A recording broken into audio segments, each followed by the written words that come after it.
तो देखो बच्चों, अपना जो यूनिट चल रहा है और ये यूनिट क्या है, डी ब्लॉक एलिमेंट्स। आज हम इस यूनिट में अब जो टॉपिक डिस्कस करने वाले हैं, और ये टॉपिक होगा हमारा क्या, colour nature of D block elements. Okay, अपना जो टॉपिक है ये है colour nature of D block elements. ठीक है, देखो बच्चों, ये भी बहुत ही इम्पोर्टेंट टॉपिक है ना। इसमें आपको क्वेश्चंस आते हैं कि इनमें से कौन सा कंपाउंड कलर्ड होगा या कौन सा आयन कलर्ड होगा, है ना, और उसका रीजन क्या है, किस कारण से ये कलर दिख रहा है। तो ये सब कुछ जो है हम इस टॉपिक में डिस्कस करेंगे। ओके, तो फिर स्टार्ट करें। तो देखो बच्चों, अगर आप लैब में देखोगे ना तो बहुत सारे कंपाउंड्स आपको मिलेंगे जो कलर्ड होंगे, है ना। जैसे KMnO4 देख लो आप, कॉपर सल्फेट देख लो, निकल के कोई सॉल्ट देख लो, कोबाल्ट की सॉल्ट देख लो, ये सब कलर्ड होते हैं। तो आखिर इनमें ये कलर आता कहाँ से है ना। जबकि अगर आप एस ब्लॉक के जो एलिमेंट्स हैं उनके कंपाउंड देखो, NaCl, KCl या Ki, तो ज़्यादातर ये कलरलेस है। पी ब्लॉक में भी बहुत सारे कंपाउंड्स हैं लेकिन कलरलेस है। लेकिन डी ब्लॉक के, एफ ब्लॉक के जो कंपाउंड्स हैं वो कलर्ड दिखते हैं, उनके कलर आते हैं। तो इसी कलर को हम एक्सप्लेन करेंगे इस कलर नेचर में। ठीक है, तो यहाँ पर यही लिखेंगे हम कि आइंस और कंपाउंड्स, है ना, compounds of D block elements show different color in solid state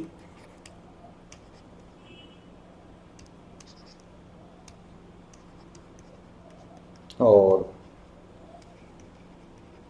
aqueous solution। समझिए बच्चों कि जो डी ब्लॉक के एलिमेंट्स के कुछ आइंस हैं या इनके जो कंपाउंड्स हैं, ये अपनी सॉलिड स्टेट में या फिर कई बार इक्वस कंडीशन में कलर्ड दिखते हैं।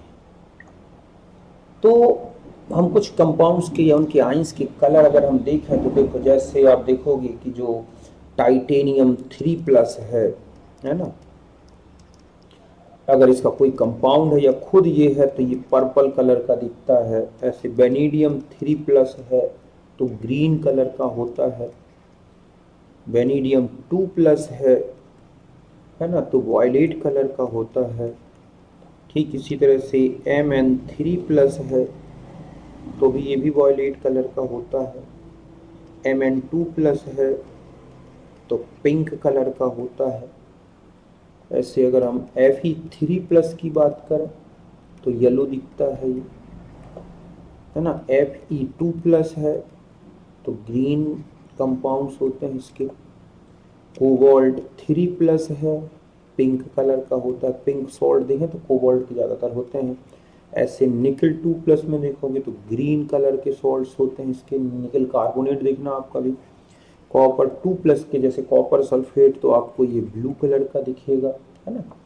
लेकिन कुछ जैसे जिंक 2+ देखोगे तो ये कलरलेस दिखेगा आपको। या स्कैंडियम 3+ आयन के कोई कंपाउंड देख लो, आपको कलरलेस दिखेंगे। तो इस तरह से जो डी ब्लॉक के जो आयंस हैं या इनके जो यौगिक हैं वो कलर्ड दिखते हैं। ऐसा नहीं है कि सभी कलर्ड हैं, कुछ कलरलेस भी हैं। जैसे देखो आप, जिंक है, स्कैंडियम है, तो ये इनका कलर नेचर है। अब आता है कि इनका कलर नेचर होने का रीजन क्या है, समझ गए ना। तो हम इसके रीजन पे आ जाते हैं बच्चों। हालांकि इसमें 3 रीजन दिए गए हैं कलर नेचर को एक्सप्लेन करने के लिए। पहला तो है डी ट्रांजिशन, दूसरा आएगा चार्ज ट्रांसफर ट्रांजिशन, और तीसरा रीजन है बच्चों कोवैलेंट कैरेक्टर। समझ गए ना। तो अगर यहां पर हम पहला देखें पहला रीजन जिसमें ये बोला गया D electronic transition. D electronic transition से ज़्यादा अच्छे से एक्सप्लेन किया गया है। मैक्सिमम जो कैटाइंस हैं, मतलब धातु आइंस हैं, उनके कलर नेचर को डी ट्रांजिशन से बताया गया है। तो देखो बच्चों, अगर आप आगे पढ़ोगे according to crystal field theory, है ना, अगर आप उसमें जाओगे CFT, जब आप पढ़ोगे या पढ़ लिया होगा, according to crystal field theory D orbitals जो होते हैं, D orbitals of metal ion,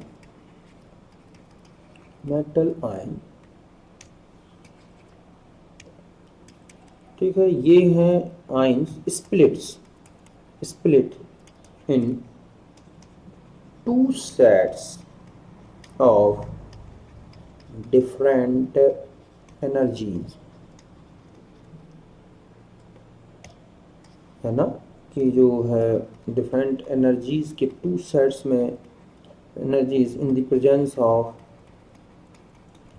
of ligand. अब चाहे वो लिगैंड्स स्ट्रॉन्ग हो, वीक हो, मतलब क्रिस्टल फील्ड थ्योरी ये कहती है कि लिगैंड की प्रेजेंस में जो मेटल आयन है उसके डी ऑर्बिटल स्प्लिट होते हैं टू सेट्स में, जिनकी एनर्जी डिफरेंट होती है, ठीक है। और जो एनर्जी डिफरेंस है, ठीक है, energy difference between these split orbitals जो है, orbitals corresponding to energy of visible light, मतलब इन जो ये स्प्लिट ऑर्बिटल्स होते हैं ना, इनके बीच का जो एनर्जी डिफरेंस है वो विजिबल लाइट के करस्पॉन्डिंग है, मीन्स से उसके कंपैरेबल में, उसके लगभग बराबर का है। तो क्या होगा कि electrons of lower energy set orbital, lower energy orbitals, split orbitals excited into higher energy level in the presence of light and emit complementary color, जब इलेक्ट्रॉन रिवर्स या रिटर्न टू ओरिजिनल ऑर्बिटल्स, ठीक है। तो यही लिखा है कि these orbitals corresponding the energy difference, ठीक है, between these split orbitals corresponding to energy of visible light। तो ऐसे में क्या होगा, therefore electrons of lower energy split orbital excited into higher energy split orbitals by absorption of energy of visible light and produced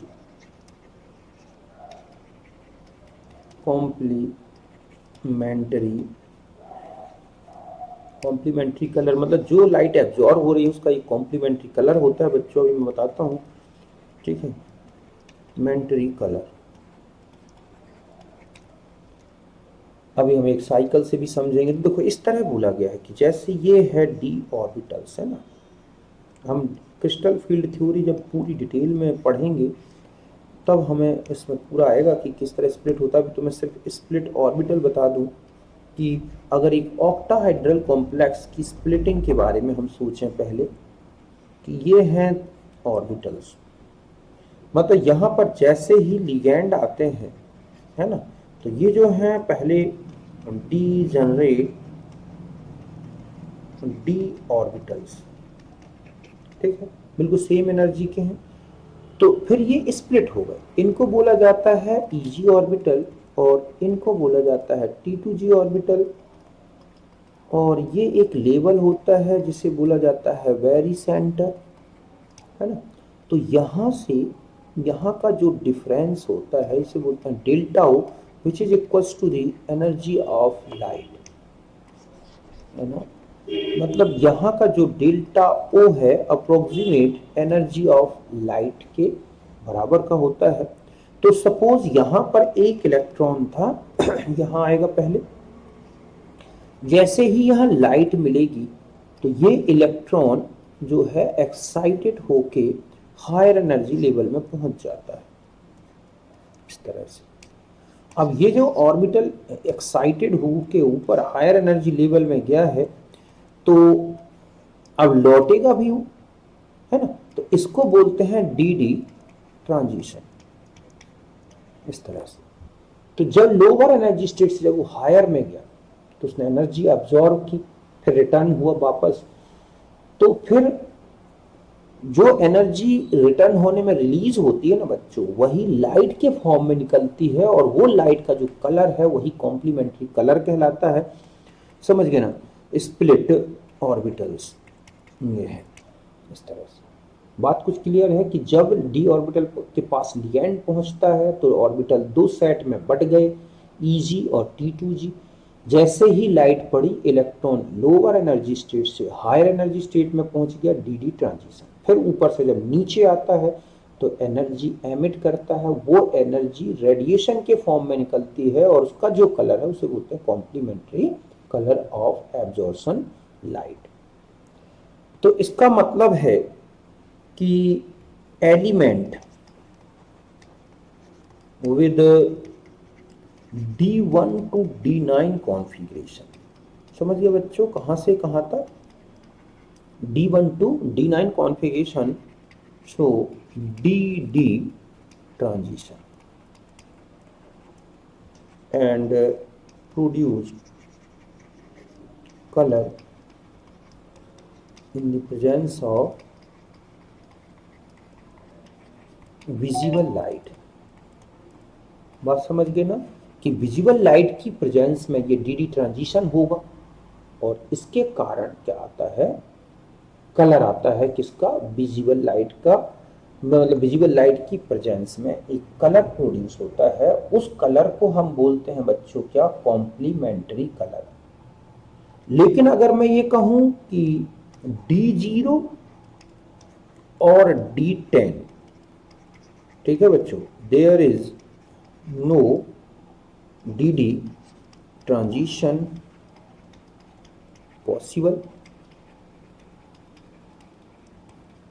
then जो metal ion है ion will be colourless. बात समझ गए ना कि जिनमें D0 जैसे भी आपने देखा था जिंक 2+ D10 है ना। कैडमियम 2+ D10 है। यहाँ पर देखो ऐसे है ना, आप इनके स्कैंडियम 3+ D0 है, या टाइटेनियम 4+ D0 है। तो ये सब के सब क्या है बच्चों, कलरलेस, नो डी ट्रांजिशन, इनमें ऐसा पॉसिबल नहीं है। इसका मतलब है कि कलर प्रॉपर्टी के लिए D1 से लेकर D9 तक कॉन्फ़िगरेशन होना जरूरी है। तो जिनमें भी ये कॉन्फ़िगरेशन है, ऊपर के कोई भी आयन उठा के देख लो आप, इनमें आएगा D1 से D9 का कॉन्फ़िगरेशन, तो वो कलर्ड है। लेकिन D0 D10 कंडीशन में ये आयन कलरलेस रहते हैं। अब मैं इनके कॉम्प्लीमेंट्री कलर बता दूं। देखो कौन सी कॉम्प्लीमेंट्री कलर, एक साइकिल से याद रखना है इस तरह से, एक ये हो गया, एक ऐसे ले लें, ऐसे ले लें, ठीक है। अब यहाँ पर किसका कॉम्प्लीमेंट्री, जैसे यहाँ पर मैं ले लूँ रेड, तो इसका कॉम्प्लीमेंट्री कलर यहाँ देखना है आपको। तो रेड का होता है बच्चों येलो, क्या रहेगा, रेड के साथ आएगा ग्रीन। मतलब यह है कि अगर रेड एब्जॉर्ब होगा तो ग्रीन, और ग्रीन एब्जॉर्ब होगा तो रेड। ठीक इसी तरह से अगर हम यहां बात करें, ठीक है, कि ब्लू कलर है ये, तो यहां पर क्या आ जाएगा, तो रेड हो गया ऐसे ब्लू, तो यहां ऑरेंज कलर आएगा, ठीक है। और अगर आपके पास यहाँ पर वायलेट कलर है तो यहाँ पर आता है येलो। और मैं इनकी इस तरह से वेवलेंथ सहित बताए दे रहा हूँ। वायलेट कलर है ये, जिसका वेवलेंथ होता है 300 से लेके 430 nm। तो इसका जो कॉम्प्लीमेंट्री कलर है वो है येलो, जो कि 560 से 580 nm की वेवलेंथ रखता है ना। दूसरा जो होता है ये है ब्लू कलर, जो कि 430, उसी से आगे बढ़ना है, 430 से 490 का nm का रीजन रखता है। तो इसका हो जाता है क्या, ऑरेंज, जो कि कहाँ से 580, उसी के आगे चलना है से लेके 650 तक का। और तीसरा आ गया बच्चों क्या, ग्रीन कलर, जो कि 490 से लेके और 560 तक का रीजन रखता है। और ये आ जाता है रेड, जो कि 650 से लेके 800 nm तक का। इसका मतलब है कि 300 से लेके 800 nm ये विजिबल रीजन होता है बच्चों, ठीक है। इस रीजन में विजिबल के 7 कलर। तो इस तरह से कॉम्प्लीमेंट्री कलर, मतलब अगर कोई रेड, जैसे मैं कहूं कि ये है कॉपर सल्फेट, है ना, ये ग्रीन दिखता है, copper sulphate blue vitriol into 5H2O, है ना, ये ब्लू दिखता है। तो ब्लू होगा तो ये इसका मान लो कॉम्प्लीमेंट्री कलर है, ब्लू कलर का होता है, मतलब ये होगा इसका क्या, कॉम्प्लीमेंट्री कलर, ठीक है। तो मैं कहूँ एब्जॉर्ब कलर क्या होगा, तो ब्लू कलर को ये एब्जॉर्ब कर रहा है तो ऑरेंज होगा, क्या होगा, ऑरेंज। तो ये जो ऑरेंज कलर होगा ये इसकी क्या होगी बच्चों, एब्जॉर्ब्ड वेव्स, है ना। ये कि ये कॉम्प्लीमेंट्री कलर अगर ब्लू है तो ये एब्जॉर्ब कलर या एब्जॉर्ब वेव जो है वो ये होगी ऑरेंज कलर, इस तरह से। तो ये इस तरह से कलर नेचर है। अब कुछ पॉइंट याद रखना है, जैसे KMnO4, है ना, K2Cr2O7, K2CrO4, ठीक है। अगर आप इन कंपाउंड्स को देखोगे, CrO3, है ना, Mn2O7 आर कलर्ड, ठीक है, in the absence of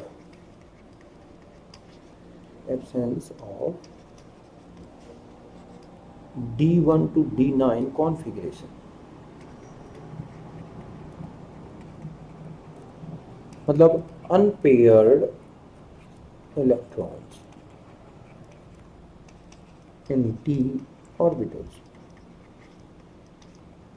मतलब यहाँ जाओगे D0, यहाँ चले जाओ D0, यहाँ चले जाओ D0, यहाँ चले जाओ D0, यहाँ चले जाओ D0, फिर भी कलर्ड है, are coloured in the absence of.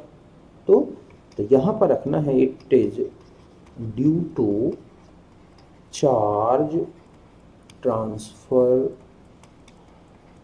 Transition. इसका रीजन है बच्चों charge transfer transition, in which, ठीक है, इलेक्ट्रॉन्स ऑफ ऑक्सीजन, और हम ये कह सकते हैं लिगैंड, ठीक है, एक्साइटेड इनटू वीकेंड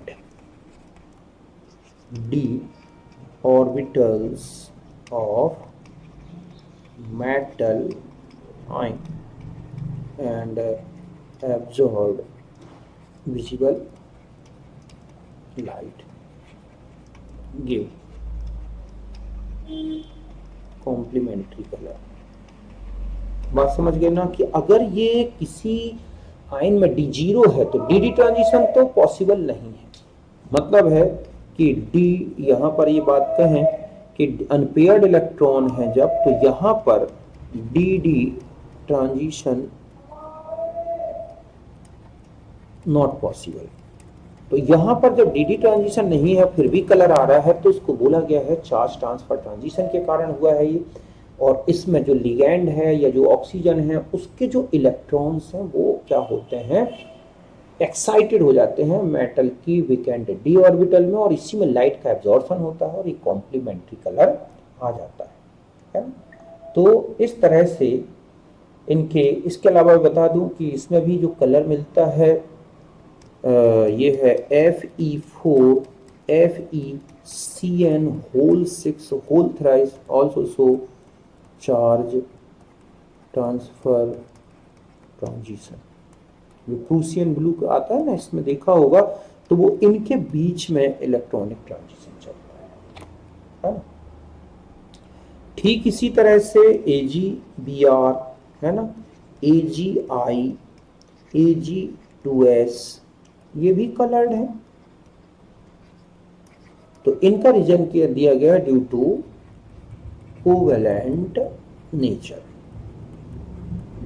समझ गए ना कि इनमें कोवेलेंट नेचर के कारण लगभग कितना होता है 80% के करीब कोवेलेंट कैरेक्टर आ जाता है, तो ये जो है कलर्ड हो जाता है। तो ये 3 रीजन है, एक तो चार्ज ट्रांसफर ट्रांजिशन के कारण, दूसरा है इनका कलर। अगर आपको पूछा जाए तो इनमें जो कलर है वो किसके कारण आ रहा है बच्चों, चार्ज ट्रांसफर ट्रांजिशन। अब मैं ये बता देता हूं कि जो एनर्जी है, एनर्जी ऑफ एब्जॉर्ब्ड लाइट है ना, या कहें frequency, wave number,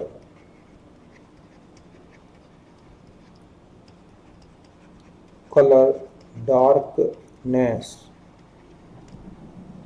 of complementary colour, ये सब ध्यान रखना है। ये सब डायरेक्टली प्रोपोर्शनल है स्ट्रेंथ ऑफ लिगैंड। ठीक है, जितना स्ट्रॉन्ग लिगैंड होगा उतना ही डार्क कलर आएंगे। इसके अलावा ठीक है, oxidation state, state of metal ion है ना, concentration of strong ligand। तो आपको अगर पूछे कि इसमें जो कलर आ रहा है एनर्जी एब्जॉर्ब्ड लाइट का, जो एनर्जी ऑफ एब्जॉर्ब्ड लाइट का, या फ्रीक्वेंसी या वेव नंबर या colour darkness of complementary colour, तो ये ध्यान रखना है depend on the strength of ligand, directly proportional लेना है। ऑक्सीडेशन स्टेट पर डिपेंड करता है metal ion, concentration of ligand में। इन सबका एक एग्जांपल बता दे रहा हूं। और अगर ये कहे कि वेवलेंथ, ठीक है, वेवलेंथ ऑफ एब्जॉर्ब्ड लाइट, तो इनवर्सली प्रोपोर्शनल टू दी, सब उठा के आपको कर देना है स्ट्रेंथ ऑफ लिगैंड, इस तरह से। ये जो भी ये फैक्टर्स आपको मैंने लिखे हैं, क्योंकि देखो बच्चों जितना स्ट्रॉन्ग लिगैंड होगा वो डी ऑर्बिटल को उतना ही ज्यादा स्प्लिट करेगा, और स्प्लिट करेगा तो ज्यादा एनर्जी चाहिए एक्साइटेशन में, और जब वो रन होगा तो वो ज्यादा एनर्जी रिलीज करेगा। मींस यहां पर जो है डेल्टा ओ के डायरेक्टली प्रोपोर्शनल है, जितना ज्यादा डेल्टा ओ उतना ही ज्यादा ये होगा। और ये बता दूं कि एनर्जी ऑफ ठीक है complementary wave directly proportional to the energy of absorbed wave. जितनी हाई एनर्जी की वेव एब्जॉर्ब होगी उतनी ही हाई एनर्जी का कॉम्प्लीमेंट्री कलर आएगा। वाह, नहीं है कि आप देख रहे हैं कि वॉयलेट के सामने यहां पर देख लो आप, ये है कि वॉयलेट ये है तो यहां पर येलो कलर की वेव आ रही है। अगर हम इस तरफ देखें तो येलो सबसे छोटी वेवलेंथ है इन कलर्स में, येलो, ऑरेंज, रेड में। तो यहां पर जितनी हाई एनर्जी की या जितनी छोटी वेवलेंथ एब्जॉर्ब होगी उतनी छोटी लेंथ का कॉम्प्लीमेंट्री कलर आएगा, ये ध्यान रखना। ठीक है, और आप जानते हैं कि लिगैंड फील्ड अगर पहचानना है तो लिगैंड, ठीक है, field determined by spectrochemical series. आप इस सीरीज से देख सकते हैं कि जैसे यहाँ पर आप देखोगे आयोडाइड है, फिर उससे ज़्यादा ब्रोमाइड हो गया, फिर क्लोराइड है, फिर फ्लोराइड है, फिर मान लो H2O है, फिर अमोनिया है ना, PY हो गया, या फिर हो गया NO2 हो गया, और इसके बाद मान लो CN है, और फिर EN। तो ये स्ट्रेंथ बढ़ती हुई है। क्या है ये? ठीक है, स्ट्रेंथ ऑफ लिगेंड। जितने स्ट्रॉन्ग लिगेंड आप यूज करो, सोचो आप कि ये कॉम्प्लेक्स लिखा है CONH3 whole 6 3 plus, COH2O whole 6 3 plus, और CONO2 होल 6 3 प्लस। और आपसे कहा जाए कि अब इनका वेवलेंथ, एब्जॉर्प्शन वेवलेंथ का ऑर्डर क्या होगा। तो देखो बच्चों, CON अगर हम ये देखें तो COH2O होल 6 3 प्लस सबसे बड़ी वेवलेंथ एब्जॉर्ब करेगा। फिर जाएगा CONH3 होल 6 3 प्लस, और फिर CONO2 होल 6 3 प्लस। तो ये वेवलेंथ किसका? एब्जॉर्ब्ड वेव का। इस ऑर्डर में चलेगा। कलर डार्कनेस इसका उल्टा हो जाएगी, फ्रिक्वेंसी इसके उल्टा हो जाएगी। मतलब ये जो है इंक्रीजिंग ये हो जाएगा कि ये जो है इस तरह से आप देख रहे हैं कि ये इस तरफ इंक्रीज हो रही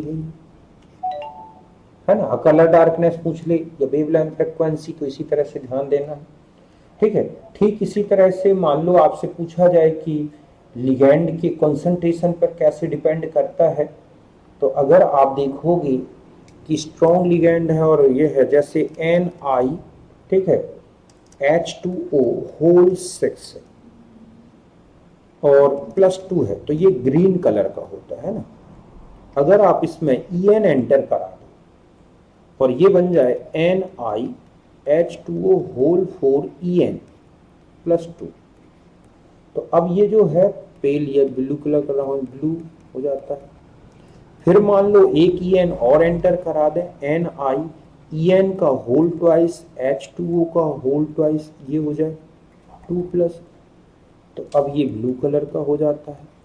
और इसी तरह से एक और En एंटर करा दें और बन गया En का होल थ्राइस +3, तो अब ये वायलेट कलर का हो गया। तो आप देख रहे हैं कि En स्ट्रॉन्ग लिगेंड एंटर होता जा रहा है तो कलर डार्क होते जाते हैं। तो इसका मतलब है कि केवल अनपेयर्ड इलेक्ट्रॉन पर डिपेंड नहीं करेगा। अगर अनपेयर्ड इलेक्ट्रॉन सेम है लेकिन स्ट्रॉन्ग लिगेंड एंटर कराते जाओगे तो कलर डार्क होते जाएंगे, क्योंकि स्प्लिटिंग बढ़ती जाएगी, और स्प्लिटिंग बढ़ेगी तो एनर्जी ज्यादा एब्जॉर्ब होगी, और ज्यादा एनर्जी एब्जॉर्ब होगी तो ऑटोमेटिक है कि कलर डार्क हो जाएंगे, कॉम्प्लीमेंट्री कलर भी और एब्जॉर्ब कलर भी। ठीक इसी तरह से दूसरा एग्जांपल अगर देखें कि COH2O होल 6 है ना, और यहां पर है +3, तो ये वायलेट कलर का होता है। जबकि अगर मैं कहूं कि ये है COH2O होल 6 +2, तो ये येलो कलर का होता है।